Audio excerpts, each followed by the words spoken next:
What's up, everyone? Tyler here, back for week 7. I can't believe we're already at week 7 of the college football season, but we are here, and I got my 3 top games that I am looking forward to for this weekend. Let's not waste any more time. Let's dive right into it. This is going to be the week of the Pac-12, and I feel like it was kind of bound to happen because the Pac-12 is really good this year. It's been coming, but that is going to be the theme for this week, the Pac-12, because there are 3 really good matchups this week that have Pac-12 teams in them. First off, number 18 UCLA at number 15 Oregon State. This game is really interesting to me because of how similar the seasons have gone for both of these teams. Both teams one loss against a ranked Pac-12 opponent on the road. Now they get to this game, and this is the game that it's kind of a tough one to choose because there's major question marks on both sides for both these teams. For Oregon State, the passing defense, it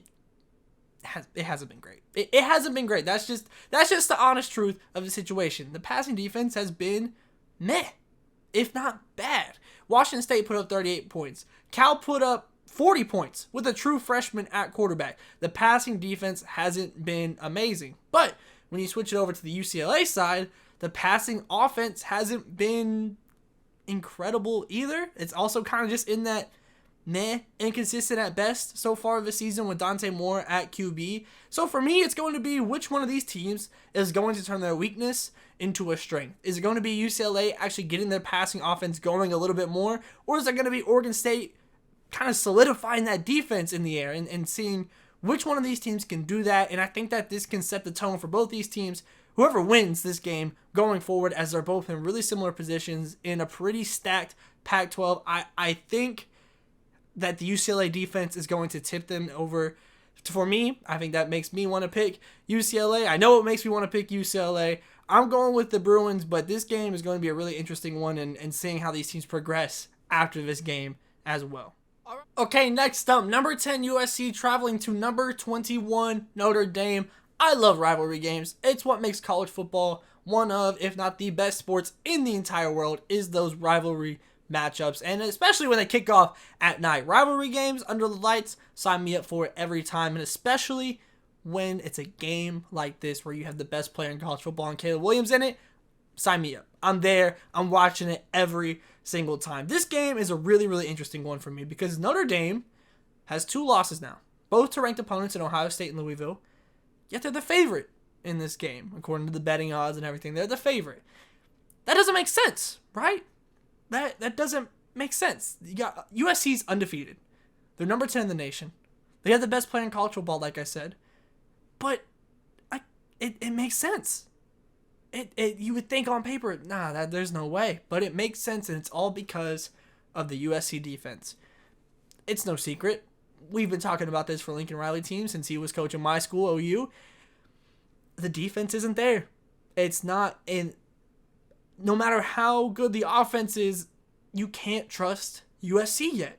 Not until they prove that they can consistently tackle, they can consistently get stops, and it hasn't happened yet. You're now 3 games in a row. 3 games in a row with teams that USC should be beating easily, realistically, and they've let them come back into games, stick around in games. Arizona State, Colorado, and Arizona have all done this now. They've all done this. So on paper, there's no way USC isn't the favorite. Notre Dame's going into their 4th ranked matchup in a row. They're coming off a loss. There's no way they're the favorite. But they are.